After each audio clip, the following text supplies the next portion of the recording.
Hello and welcome to the Unlikely Executive. This week I have the pleasure of talking to Tim Walder, the chair of the British Aviation Group. Hello, Tim. Barbara, it's a pleasure to be here. Thank you for inviting me. Yeah, thanks very much for sparing the time for me. Really appreciate it. And Tim, for people who don't know you, how would you describe who Tim Walder is in a professional capacity? Professionally, I am trained as a chartered surveyor.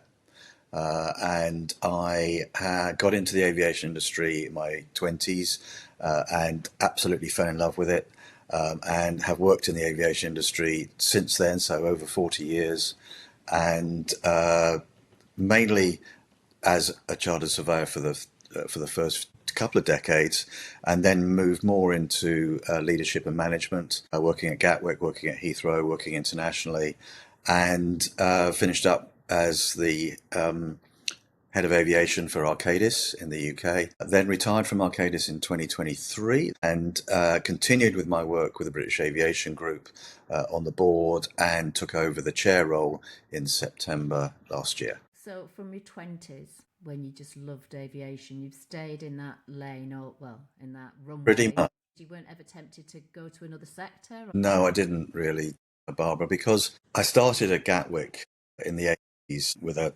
private QS practice, then joined the British Airports Authority in 88, then went internationally with them in the late 80s, early 90s. And it just got it. That's, I suppose, I describe it as a love affair. I started in aviation, and the one thing that I suppose, little story that I remember, my second day at Gatwick, and I'd met one of the engineers that I was working with on the North Terminal the day before, and he said, "Oh, you're back. How are you enjoying it then?" And I just walked through the terminal building, seen all the people. You get the meeters and greeters, as we call them, and then the ones saying goodbye, the weepers and wailers. And the buzz of the airport was just an amazing experience.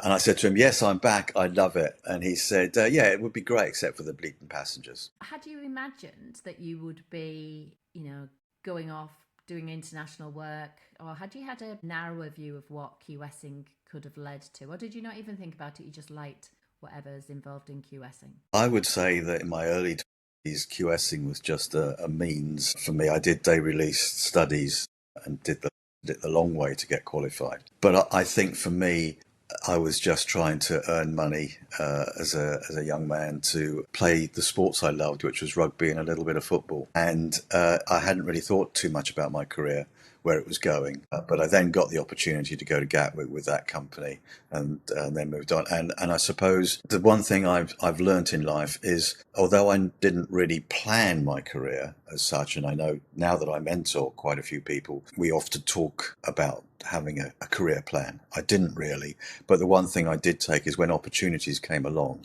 I took them. And I suppose my philosophy in life is, whatever life throws at you, you catch it and you run with it. Where do you want to get to? And so many times people really, truly don't know. So the philosophy of, if an opportunity comes up, take it, run with it. Yes, yeah, and I think, if, as we go back to, very often I know during my training as a coach, which didn't happen until 2027, so a long time later in life, was, what are your values, where you want to go, and who you want to work with? Do your values aligned with them or with that organisation? And can you see a collaborative way that you find comfortable working within the environment you're working, and can get therefore the best out of you and the best out of the people around you? So you retired from Arcadis, and can I ask you a bit about leadership style in Arcadis then? And just keeping thinking about when you left, did you have like a succession plan, or was it not as clear cut as to who would take your position when you left? I think I'd come to the point where I'd given everything I could, and it was time to move on. And I had reached retirement age, state retirement age. And I've been working with someone I know for a long time, Shakir Khaja. We'd worked together since closely since early 2010, really. Yeah. And he's perfect for taking it over. And I still see him regularly because he's on the British Aviation Group board as well, and I'm going on a trade mission to Dubai with him in a couple of weeks' time. And it is almost about leaving that legacy, isn't it? I often say to people, and it comes back. I go back to the rugby roots. The All Blacks say you don't own the shirt; you're just looking after it, but you must give it back in a better state than it was when you took it over, so that the next person can take it forward. And that, I think, for me, is how I worked with my team.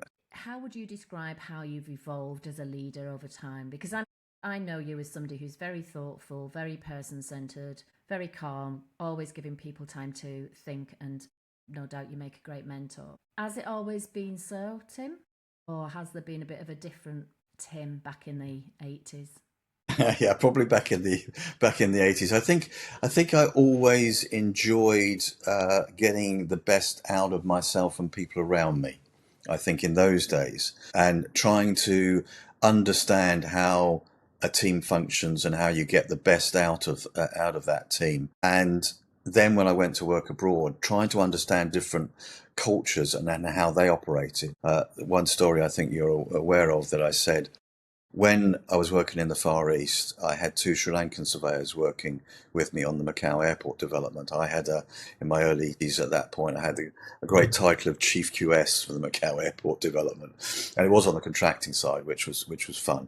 But the two surveyors who were older than me, Suri and Navaz, did a brilliant job. They saved us as a consortium millions of Hong Kong dollars, and the client as well. I took that to our director. It was a British, a German and Portuguese consortium, and he said, right, this is brilliant. We're going to take them out for the best meal in the best restaurant in Macau. And at the time, I don't know what made me think about it, but I said, no, I don't think so. I said, they're not going to feel comfortable there. They will not be made to feel comfortable, I don't think, by the maitre d' and the waiters in the restaurant. They haven't got the right, probably, attire to be able to go there, because they were living away from their families, spending all their money home. And so I said, why don't we take them to somewhere where they'd go for a special meal for themselves if they were going out for a birthday or a celebration? And he went, okay, like that idea, let's do it. And Suri Navaz loved it.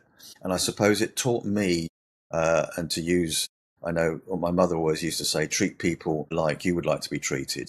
And I sort of expanded that into treat people more as they would like to be treated. And I suppose I began to realize that if we're going to create a more inclusive environment for people to work, you've got to make sure people feel comfortable in that environment. And so I suppose my journey started then. And then when I joined EC Harris and then Arcadis, it developed further as I got more into leadership roles. But I still don't think I fully understood what it was until two individuals had a big influence on my leadership style. One was Edel Christie, who was at that time the leader of the team I was working with. And I remember at one review, she said, Tim, you always feel very comfortable in your own skin. And I thought, she doesn't obviously see a lot of the imposter syndrome that is really hiding there. And I thought, okay, I can begin to understand what you mean. I feel comfortable around working with people in a big organization and on big projects, and I love that. And then later on, Lizzie Stewart said to me, Tim, you've got a lot of emotional intelligence. So after I'd looked up what that really meant, I suddenly realized, and I think it's a progression. I think anyone does in your leadership. So you have a progression of developing a consciousness of what you can do. And I suddenly realized that actually I was never, I don't think, a very good QS. There were many better QSs than me, technically. But I loved the team environment. I loved seeing different disciplines coming together, different cultures coming together, and both abroad and in the UK environment, I had that opportunity to work with many people of different backgrounds, from different companies, from different organisations, client organisations too, and that mix, I think, had a big impact on me. And just one last thing, I remember not so long before I left, I was asked to go along to our graduate intake day. And we were asked what was our favourite project and why. I said the Macau International Airport, because they didn't have an airport. It was an airport built in the Pearl River Delta, so there's land reclamation. It was an exciting project. But if I think why, it was because of the people. That for me is the key. If we can work together and bring leadership styles which encourage people to give their best and to work together well, then that is something that I really love. So, Tim, how do you manage to keep you calm then? Because, you're working on these projects, huge infrastructure projects. You can't like everybody on a team, surely, Tim. Sorry.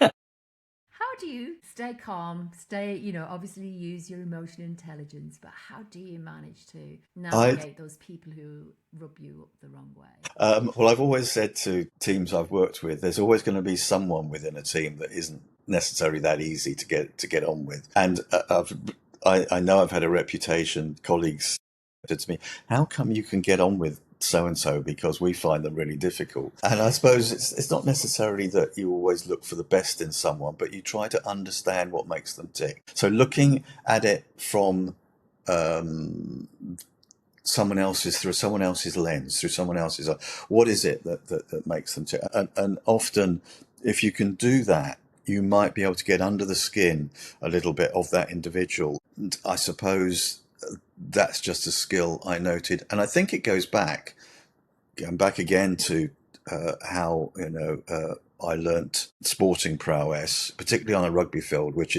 can be a game of cat and mouse, where people are trying to get under your skin, trying to get you to get riled so that you make mistakes. And I think I learnt how to focus my energy on what's in front of me and what needs to be delivered, and keep that goal in mind, even when you're being splattered in the mud. Oh, there weren't too many physical splatters in the mud when you were in the working environment. Oh, brilliant! And tell me a little bit about the mentoring that you do. What's the purpose of you spending time mentoring others? Yeah.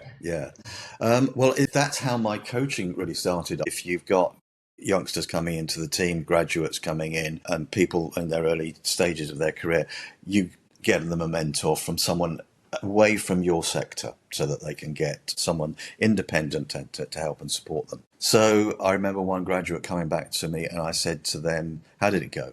And they said to me, "Oh, it's great." The partner said to me, "Who do I want to be like? Do I want to be like him, or do I want to be like someone else?" And I thought, we don't want to create mini-me's. This isn't what we want to do. And I said, I don't think we're doing this very well. We need to get better at mentoring. And she said, "Tim, find a course, find something." I couldn't really find much in the way of, say, a mentoring course, but that's where I found the coaching course. And having not been particularly keen on school in my latter days, you'll probably have got the sort of the sporting theme goes through that. I'd rather have been on the rugby pitch or the football pitch than in the classroom learning. And I love this course. I did. It made me realise, it pulled together so many things that I'd been thinking about how we develop people, how we as leaders can create a better environment for everyone to thrive in, and to see people really understand their career progressions and where they want to go. And so for me, that's how I really got into the mentoring, and did it with Arcadis, but the British Aviation Group, we have a next generation special interest group where we get the people in their early careers and future leaders from any company. We have many companies within 200 companies, from the big ones like Arcadis, Malt McDonald, ACOM, etc., and Mace. But we also have a lot of SMEs as well, and they often cannot afford to have mentoring programs. So we offer it, and I mentor for people from different organisations, and we actually also train the other BAG board members to mentor as well, and to how to do that, which I lead. So it to me, that is just something I love. Yeah.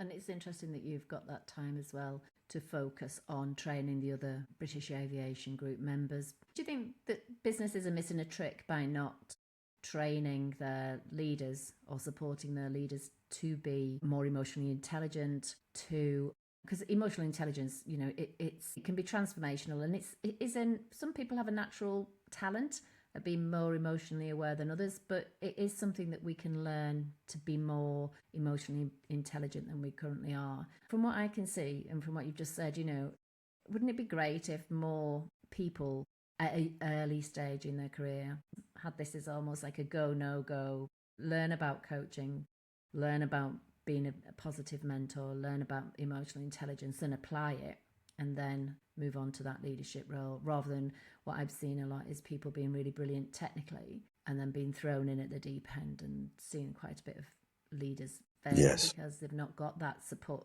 They've not got the next person above them with the emotional intelligence to understand what they might need as a new leader. It's quite sort of like a perpetuating issue, really. Yeah. No, it's very true, and I think one of the things that leaders need to understand is that you have, I think, a duty, and it should be within your legacy to make sure that the leaders of the future, as they're coming through, have that training and have that support, and that it's not all about you and your career and where you go.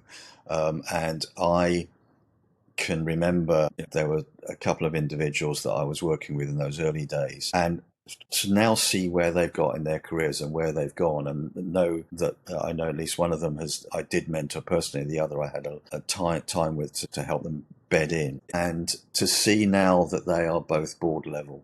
Yes. It's great, and I think leaders need to do that. I think you definitely, and that creates a pipeline and it creates a succession plan, and that is key, because if someone is in a leadership role for too long and doesn't do that work, then the leaders that are going to come along haven't had enough experience, haven't had enough support to get to there, so that when someone moves away, whether it be retirement or to another position, they leave a vacuum. And I think it's beholden on us as leaders not to leave a vacuum. Yeah, yeah. Because you've got to ask why do you want to leave a vacuum when you've worked, probably sacrificed more than you actually wanted to work really hard, and then just not actually prepare for you leaving. It's shooting yourself in the foot, isn't it? Or shooting the organisation in the foot, for sure.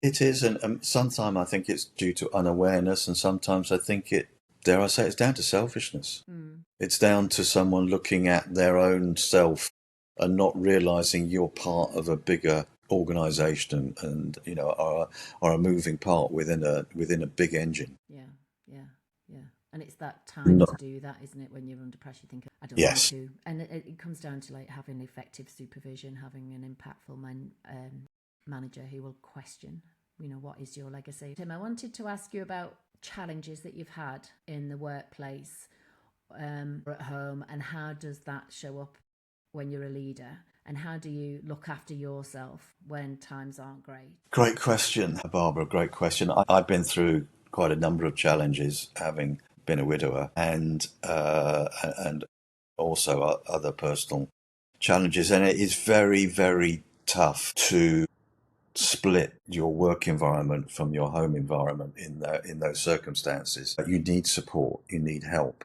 around you, and I was so fortunate when my wife passed away that I had that support. In some ways, you can say that life at work can be your solace. In some ways, it keeps you going, but you've got to be kind to yourself, and you've got to understand your emotions. I can remember sort of coming back to work after having some time off after Linda passed away, and I was fine getting on with work, I'm busy now and it's good. And then I hit a brick wall, and it was literally in the middle of a meeting, and I messaged my colleagues on the call and said I need to step away, and I didn't really know the impact. And I then did get support. I got some counselling, and that helped me.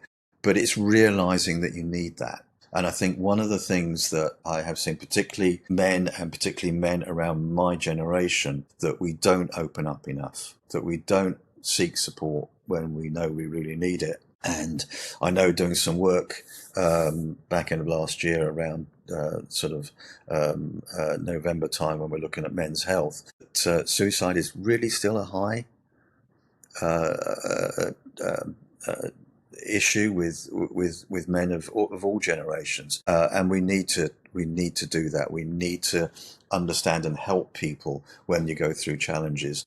No, I've had issues when I'm leading a team and people haven't really shown up for a while. They may be there, but they're not really showing up, and you've got to learn as a leader to look for that and try and understand what is causing the issue. I remember one of my managers coming to me once and saying, well, so-and-so's, I think we're going to have to move them on because they're just not performing. And I said, if we understood what's going on with them, and it came out that their one of their parents was very ill, and they were having to help out and dealing with it as well. So yeah, we need to get under the skin of what makes people tick and know and identify challenges and help people work through it. And as a leader, sometimes people don't want to know, do they? You know, there's like, it can be quite isolating where you hold it yourself because you're thinking, well, actually, I don't have an outlet here in this team I can share with. Yeah, yes, it is. And I think you often, when you're in that situation, another challenge in life, and one of my colleagues could see my behaviours weren't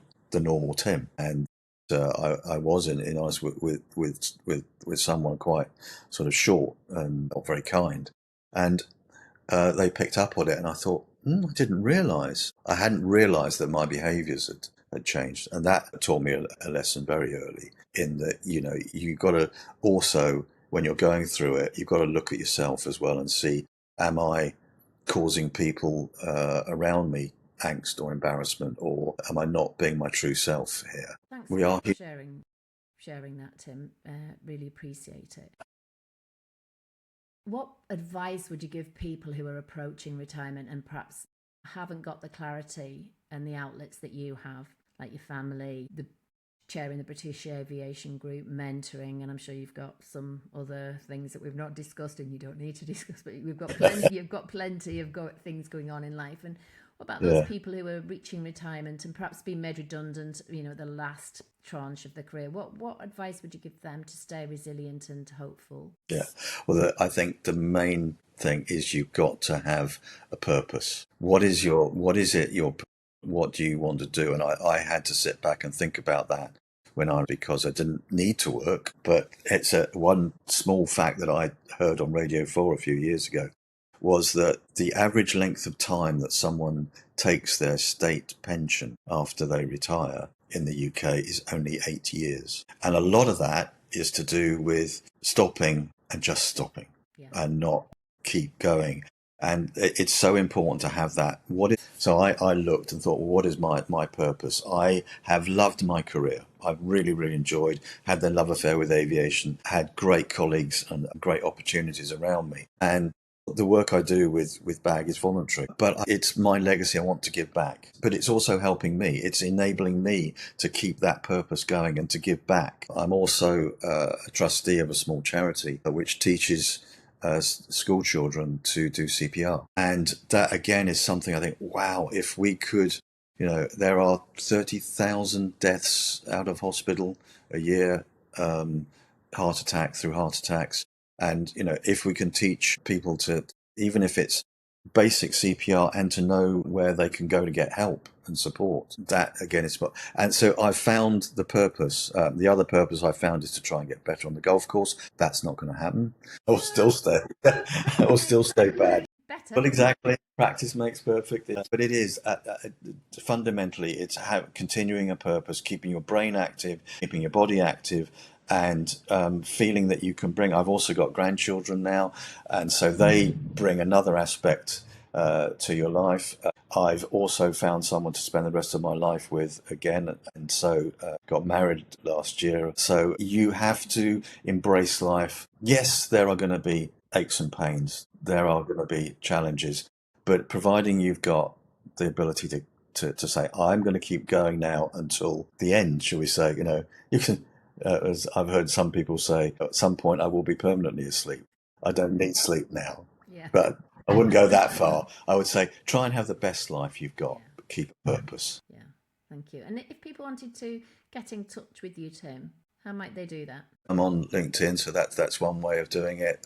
Also, I don't know whether you publish my email address. That again can be reached out. So I'm happy to support people if they want to reach out. More than happy to do that. Tim, thank you ever so much for spending time with me today and sharing your story with me. It's always a pleasure to talk to you. Thank you, Barbara. I always enjoy my time with you.